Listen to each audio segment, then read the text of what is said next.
Ya estamos de vuelta en esta transmisión especial de CNN Chile sobre la elección del primer Papa latinoamericano. Y vamos a conversar con el sacerdote jesuita Marcelo Guidi, doctor en Derecho Canónico, profesor de la Universidad Católica. Muchas gracias por estar con nosotros aquí en CNN Chile. Gracias.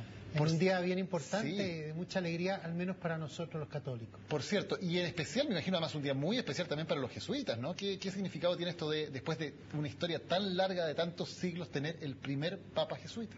Y no solamente larga, sino que bastante conflictuada, claro, bastante trabajada, bastante en algunos momentos difícil de incomprensión. Pero fuera de eso, yo siento que los cardenales, destaco el hecho que no solamente, después me puedo referir a lo hayan elegido a él, que era el segundo después de Benedicto XVI. El segundo más votado en el cónclave anterior. En el cónclave anterior, en el cual también estaba el cardenal Martín y otro sacerdote jesuita cardenal, pero que por motivo de salud él se retira.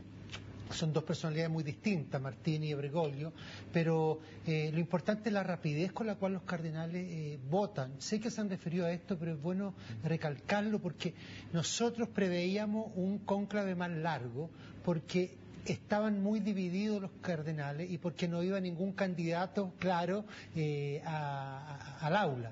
En cambio, en 5 votaciones, que es bastante poco para un cónclave, por las circunstancias históricas en las cuales se suponía que estaba la Iglesia, logran generosa y libremente de elegir a este. Y lo que más destaco de este, más que sea jesuita también, es que sea latinoamericano. ¿Qué significado tiene específicamente el que sea latinoamericano? Próximamente, me voy a referir a la primero. En julio está el encuentro mundial de jóvenes que se va a realizar en Brasil. La Iglesia ya está mirando hacia Latinoamérica con mayor confianza evangelizadora. Ya no estamos hablando aquí de que Latinoamérica es, como se decía antes, el origen, la cuna de todas las herejías por la teología de la liberación. En cambio ahora está viendo que lo que necesita la Iglesia Universal y lo que necesita principalmente la Iglesia Católica Europea es la manera de experienciar el amor de Dios y de celebrar la fe cristiana y de entender lo que es la Iglesia, lo que son las comunidades de base, lo que son las agrupaciones de fieles. Todo eso entra con Francisco I, como también entra todo lo que es un continente que es principalmente marcado por una religiosidad popular y por una religiosidad que principalmente la llevan gente de sectores marginales económicos. Y eso es muy interesante como para que llegue hacia el lugar donde se ve la ortodoxia de la Iglesia, lleguen estas nuevas como experiencias sacerdotales, porque lo que se destaca más de Francisco I es que como arzobispo ha sido muy pastor. Ha sido tremendamente pastor. Y eso en concreto, ¿qué puede significar esta experiencia distinta de vivenciar la fe en un continente que tiene el 42% además de los católicos de todo el mundo? ¿Qué puede significar en términos prácticos para Roma? Cuando digo Roma me refiero al centro, al Vaticano. ¿Puede significar darse cuenta de la necesidad de reformas? ¿Qué puede significar en concreto? Lo primero es como comprender esta manera más existencial de celebrar la fe y no tanto dogmático-litúrgica. ¿No tan intelectual también? No tan intelectual, también un modo sacerdotal de ser no tan administrador de sacramentos, más servidor y pastor de los fieles con los cuales están haciendo un camino juntos. Son ya en el discurso, la bendición de Francisco I está apareciendo algo. Después está todo el mayor reconocimiento a la experiencia comunitaria de las parroquias marginales. Y esto es muy interesante porque Europa está acostumbrada a parroquias urbanas. Y todo esto va a ir entrando, que finalmente está apareciendo en el programa evangelizador que tenemos los católicos, que es el tiempo de la nueva evangelización y en el año de la fe, y donde Benedicto XVI insiste en estas dos cosas. Insiste en que la Iglesia tiene que ser posibilitadora de una experiencia directa con Jesucristo, y después que los pastores tenemos que ser agentes de buena noticia para los fieles. Uno de los desafíos fundamentales de la Iglesia en Latinoamérica ha sido la competencia cada vez más importante de iglesias protestantes, sobre todo en los sectores más populares de países como Brasil, pero también en Chile y en todos los países latinoamericanos. ¿Será también esta una experiencia interesante para que el nuevo Papa la lleve o sea parte de su acción como Papa en el Vaticano? Mira, bien buena tu pregunta, ¿sabes por qué? Voy mucho más atrás. ¿Cuál fue el gran don que el cisma luterano protestante le entregó a la Iglesia Católica? Que los católicos pudiésemos tener acceso a la Biblia. Antes solamente estaba en manos de los clérigos. Esto primero, ¿qué es lo que tenemos que aprender nosotros de la Iglesia evangélica? Es esa participación y ese protagonismo de la asamblea de fieles, que está acompañada de un pastor, pero es la asamblea de fieles la que tiene una experiencia cotidiana de la fe y la que tiene una organización de la iglesia doméstica, que es lo que quiere ser la parroquia, es la iglesia entre las familias, la iglesia en la sociedad. Por eso yo creo que el avance que es razonable en Brasil, la iglesia, no solamente la iglesia evangélica, sino que una cantidad de iglesias parten de eso, porque la gente necesita sentirse protagonista de la iglesia y de la religión. Eso uno podría decir que es lo opuesto de lo que se ve con una iglesia católica muy jerárquica, con muchas veces con poca participación de la comunidad. Debería haber un cambio por ahí y es tal vez Jorge Bergoglio el hombre para tal vez intentar instituir un cambio. Al menos ese es el desafío que Francisco I va a tener. Se dice que hay que renovar la curia romana. ¿Qué significa? ¿Podemos explicar un poco Sí, en más fácil sí. qué significa esto de reformar la curia romana? Porque uno piensa, es la institucionalidad, son quienes están ejerciendo el poder, es la forma de ejercerlo. ¿Qué significa reformar la curia? Mira, todo eso, Mónica. Primero, tomando simplemente palabras de Benedicto XVI, la curia en este momento, y me consta, hay una fractura. Hay una fractura, no me refiero a corriente ni conservadora ni corriente progresista, sino que hay una fractura en el modo en el cual la Iglesia central tiene que responder a las iglesias particulares. Entonces aquí hay, por un modo mucho más autoritario, a un modo más centralizado, a un modo mucho más dialogal y participativo. Y en este sentido, la primera reforma tiene que ver con las actitudes con las cuales los ministros, que son los cardenales encargados de las distintas congregaciones de dicasterios, tienen que asumir la autoridad que el Papa le entrega. Entonces, de ahí es donde Benedicto XVI sigue insistiendo en que el primero que la Iglesia es de Cristo, no es ni de los obispos, ni de los cardenales, ni de un movimiento A, de un movimiento eclesiástico B. Después, que quien está ahí, está para servir. Y por lo tanto se tiene que poner al servicio de la Iglesia. Y por otro lado, muchos cardenales al interior de la curia critican que al quien le tienen que rendir cuenta o del cual tienen que obtener consentimiento es el romano pontífice. ¿Qué pasaba? Que hoy en día se le obstaculizaba todo ese pasaje. Y después el otro gran cambio que tiene que haber en esto que hablábamos de las parroquias, mucho más participativas, es que los obispos, con el cual el Papa forma el colegio episcopal, que es una de las instancias de mayor autoridad en la Iglesia, puedan de verdad tener palabra, y sobre todo a través de las conferencias episcopales.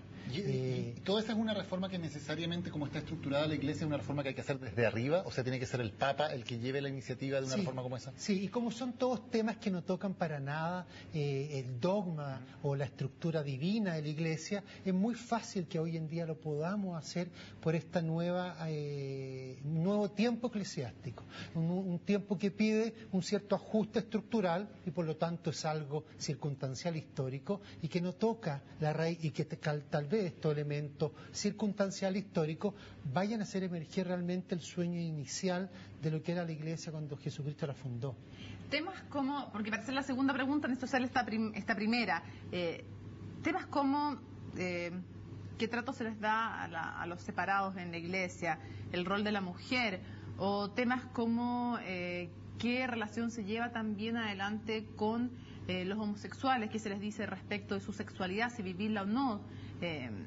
¿Esos son temas de dogma o son temas históricos? No son temas de dogma, son temas de disciplina eclesiástica por un lado y son temas de moral sexual desde el punto de vista de la Iglesia, en algunos puntos basados, es de dogma la indisolubilidad del matrimonio. Sí, claro. De ahí viene todo un proceso de imposibilidad. Es de dogma que el sacerdocio está vehiculado por los apóstoles y que los sucesores de los apóstoles son los obispos, pero y que es de derecho eclesiástico. Un poco lo que últimamente ha señalado la Iglesia es que la Iglesia, desde los documentos bíblicos y desde la tradición eclesiástica, no tiene la posibilidad de cambiar que el sacerdocio le corresponde al hombre bautizado. Ok. Poniendo sobre la mesa que hay otros sectores dentro de los católicos que discuten eso y que creen que sí la Iglesia tiene el poder para cambiar eso, por ejemplo, en el caso de la mujer, la pregunta a continuación, dado que no es de dogma lo que estamos hablando, ¿qué posibilidad hay de que haya un cambio en el nuevo pontificado? Se lo pregunto, uno, por el hecho de no ser dogma, pero dos, por el hecho de ser quien estamos hablando. Algunos lo califican como muy conservador y dicen que, ojo, ser jesuita no es sinónimo de ser progresista. Y otros dicen que no es tan conservador. ¿Qué posibilidad hay de cambio en esos temas? Lo primero, yo creo que el ser jesuita, antes de decir que un jesuita es conservador y otro es progresista, como los hay, es una actitud que es común, que es el modo en el cual uno se aproxima a la situación, a las problemáticas, a los desafíos, a las circunstancias. Pero lo que más hay acá es que este Papa, con la historia que ha tenido como arzobispo argentino, uno ya puede decir, el Papa obviamente no va a promover el matrimonio de personas del mismo sexo, eso ya lo sabemos, como tampoco va a promover algún modo de legalizar el aborto, son fundamentos consolidados de nosotros. Podrá seguir conversándose, como ya lo estaba haciendo Benedicto XVI, en a ver qué situación darles a los separados vueltos a casar. Que hoy día como la gente no pueden recibir no pueden en la Eucaristía recibir la comunión. No pueden. Y eso hay que ver, hay que encontrar una situación, una solución, porque el Papa podría, como autoridad máxima, realizar un modo de establecer y constatar la nulidad de muchos matrimonios de un modo más expedito. Entonces, hay reformas que se pueden hacer para hacer acceder a estas personas, en este caso los separados vueltos a casar, a una participación más plena en este caso la Eucaristía, como en tantos otros aspectos, porque el hecho de ser separado vuelto a casar te excluye de muchos oficios cargos dentro de la Iglesia, siendo que pueden haber experiencias de fe muy profundas. Y siguiendo la misma línea de pensamiento, ¿qué pasa con los homosexuales? Mira, los homosexuales, ya aquí la Escritura tiene expresiones muy duras con los homosexuales. Escrito, ¿por quién fue escrito? Inspirado, nosotros decimos inspirado todo por el Señor, por Dios. Entonces, a partir de eso, lo que la Iglesia contesta, así como contesta la vida sexual fuera del matrimonio, también contesta la vida sexual entre personas del mismo sexo. Le da la misma gravedad. Ambos son pecados graves. Ni a uno ni a otro les valida que mantengan una vida sexual. Ahora, ni a uno ni a otro los va de por sí a condenar. Al contrario, yo creo que tenemos que encontrar los modos de validar un afecto entre dos personas que tienen la misma calidad sexual. Hay que en algún modo validarlo, acompañarlo. Pero ¿a qué se refiere usted con validarlo, acompañarlo? Porque también yo he escuchado de parte de sacerdotes decir que nadie está obligado a lo imposible. Y si alguien... Hay elementos. Sí. El discernimiento cristiano tiene muchos elementos. La ética cristiana tiene muchos aspectos que hay que ir considerando en cada aspecto. Todavía nosotros de verdad no sabemos la razón, el motivo, pero si hay personas que están en su naturaleza, no les podemos exigir simplemente un acto de voluntad que reprima un aspecto que es de su naturaleza. Ahora, y ese es un aspecto que se siguen conversando, pero nunca hacerlo acceder al matrimonio sacramental. Eso pero otra cosa no es pedirles celibato, digamos, otra cosa es pedirles que no tengan relaciones sexuales, digamos. O que no tengan pareja. Exactamente, ¿no? ¿Qué es lo que se les pide hoy? Porque hoy en el fondo lo que le pide la Iglesia es no tengan relaciones sexuales, no tengan vida sexual si es que son homosexuales. Como le piden a los heterosexuales casados o a los heterosexuales solteros, no tengan vida sexual si no están casados. Claro, lo que pasa es que eso el heterosexual si se casa puede hacerlo, pero el homosexual no. Tampoco. Nunca. En este caso se le dice también no tengan vida sexual. Y aquí es donde yo creo que tiene que haber una reflexión nueva teológica con este Papa. Ojalá la pueda hacer. Es ¿qué hace la vida sexual en el anuncio del Evangelio? Es decir, ¿cómo podemos nosotros entender esta preeminencia que en algunos tiempos la Iglesia le ha dado al sexo como parte principal o un elemento enfático cuando uno habla de Dios o cuando uno habla de la experiencia religiosa o cuando uno habla del modo en el cual una persona tiene que llegar al matrimonio. O sea, tiene que haber una nueva reflexión para encontrar, porque por algo toda la humanidad, no porque la humanidad esté perdida, hay unas manifestaciones de vida sexual mucho más explícitas que antes. Bueno, hay que reencontrar el modo, la inspiración para incorporar el sexo y también la vida sexual, que es la vida sexual genital, que es decir, hay una mayor restricción acá de parte de mucho de la moral sexual católica. ¿Qué hacer, no? También estamos con como iglesia, una doctrina nuestra que todo acto sexual tiene que estar abierto a la vida. Yo creo que es distinto el aborto, cuando tú quieras interrumpir una vida engendrada, a impedir una vida.